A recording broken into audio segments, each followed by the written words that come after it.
Alright. Just a moment. Oh? Why, hello there. You're on time. How perfect. Oh, wait. Do you want me to do something more scary for the camera? I mean, you are the interviewer, right? Perfect. I just wanted to clear that up. Hold on, just a second. Aha! Welcome, little mortal, to my abode. Those who enter dare not leave again with all of the blood. Was that good? Great. We can have this interview in the living, or should I say, dining room. I am too good at this. Don't include the last part though. I'll seem silly. All serious, very serious interview. Please, make yourself at home. Would you like a drink? I have reds. I got A positive, typo, even some AB negative. You don't know whose neck I had to suck to get my hands on the last one. I also have red wine. Or just water, since you're on the job. Wouldn't want you to be under the influence whilst you were still doing your important job. By the way, let me just thank you for coming out to me. Really saves the hassle of trying to find a hotel with blackout curtains, or trying to travel by bat. You simply don't understand the hazards of trying to fly by bat, especially with these new airplanes and jets flying all over the place. You could get sucked into those little fans so easily. I know someone who died that way. Though I didn't like them, so I wasn't sad about it. But still.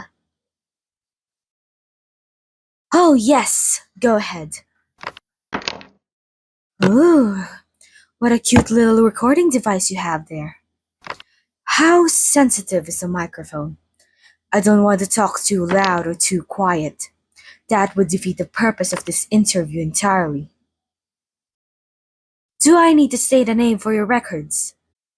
Well then, this is Reverie speaking. Reverie, well, I don't really know if I have a nickname. Just Reverie is fine. Let's get into these questions then, shall we? Yes, well, I must admit that the main reason I agreed to do this interview at all was because I wanted to clear up some of the stereotypes around us vampires. I see this as an opportunity to help clear the name of all vampire kind, or at least shine a light on how some of us live. I've seen some of the harmful stereotypes, which I dare not name out of fear of backlash. Especially the sparkly vampire one, despite it being fun to watch. Oh, and of course your amazing credentials helped. You have interviewed so many other monsters, told their stories, and well, I can't wait to share mine. Well then, I shall start from the beginning. I was turned into a vampire in 1897 by one of the original founding vampires. So, from the very beginning, I had very large shoes to fill. And I say that because the vampire that turned me was fucking huge. I mean, real tall fellow. I had to look right up when I wanted to look him in the eyes, and his feet would walk into the room before he did. I'm pretty sure he was the inspiration for clown shoes. But don't tell him I said that. Vampires hold grudges for a long time. Dracula and Camilla are still going at it after, what, 100 years? Maybe even more.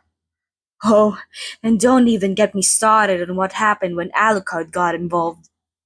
I've only been a vampire for 127 years, so I can only account for that long.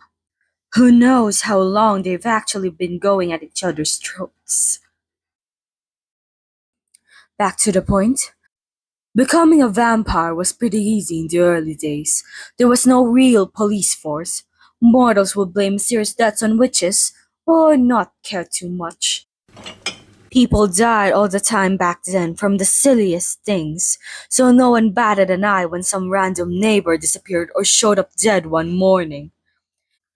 As the years passed, however, It got harder to feed on people without the public getting suspicious or trying to investigate things. Nosy humans. I thought cats were supposed to be the curious ones. Going back, but after a somewhat functioning police force was made, vampires had to be more sneaky, biting from not just the neck, but covering the bite wounds with other wounds, like cutting heads or arms off, or even just disposing of the bodies. But all of that was too much hassle. But of course, thanks to modern media and more positive representation, we've been able to simply ask people for blood. Although, the one thing I don't like is the sexualization of us. Like, not all of us wanted to be called daddy or mommy whenever we wanted to feed. It's like if I were to suddenly flirt with you whilst you were trying to eat. It's not fun and it is very distracting. Well, some vampires bite for pleasure, sure. However, most of us just wanted to get our feeding done so we don't die from dehydration. Oh, yes, my apologies. I don't mean to just complain. I guess the life of a vampire can be kind of isolating at times unless you live in a close knit community. Which, as you can kind of see, I don't. And I prefer not to. It's not that I don't like other vampires. It's just as I said before. We do hold grudges for a long, long time. Sometimes over the pettiest of things. Like Miriam. What's her last name again? Baylock. Miriam Baylock. Yeah, she doesn't like me too much after I accidentally bit into the human she wanted to drink from. But in all fairness, she didn't call dibs or mock the human beforehand. I did offer her a blood basket afterwards, so we're more like frenemies now. Oh, just a little word of advice. If you ever piss off a vampire, blood baskets are the way to go. Stood in their shoes, blood basket. Accidentally ate your favorite human, several blood baskets. But the vampire community is a community like no other. I mean, you're stuck with each other for all of eternity. Well, that is, unless some outside force comes to rid you of your immortality. You're with each other for a long time, so you really have to work on keeping the peace as much as you can. Well, there are exceptions, of course. We were all once human, and well, vampire fights are fun to participate in and watch. I shan't go into that much detail about vampire fights, because, well, you have to see one to understand one. If you ever become a vampire, do come back, and I'll see if Drusilla will let me invite a plus one again. Oh well, I do have a few humans I have turned myself. Not many, but a few. I'm not too fond of the idea of being in command of so many vampires. I only turn those who have no other options. And even then, they only stay with me for a few decades before they fly away and start their own community, their own lives, maybe even make their own little families. I'm a very proud grandparent to a few little bats. Well, let me just say this one thing about what it means to be a vampire, to finish it off with a nice ending. It's quite lonely and hard to adapt to it when it first happens, but once you find your support system, you know you're going to be fine.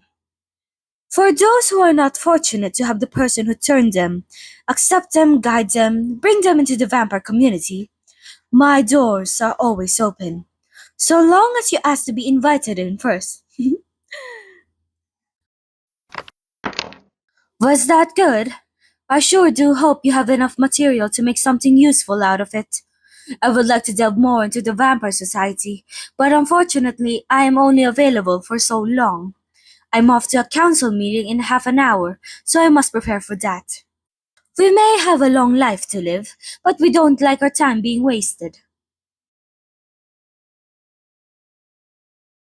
No, don't be silly. This was very fun.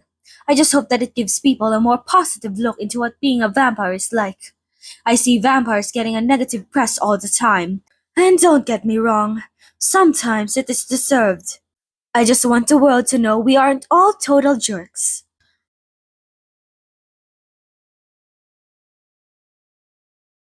Ah, yes. I suppose you should be heading off now before it gets too dark and us vampires get to roam the streets. I hope you have a safe drive back to the city. And do email me a copy of the finished version, or just a draft. Oh, and maybe mail me a paper copy. Something to hang up on my wall. Show off to the community when I host my dinner parties. Yes? Oh, yes, that will be wonderful. I shall send you an invite when I'm next hosting one.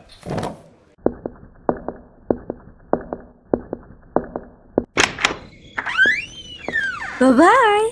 Have a safe journey home. Watch out for any rogue vampires.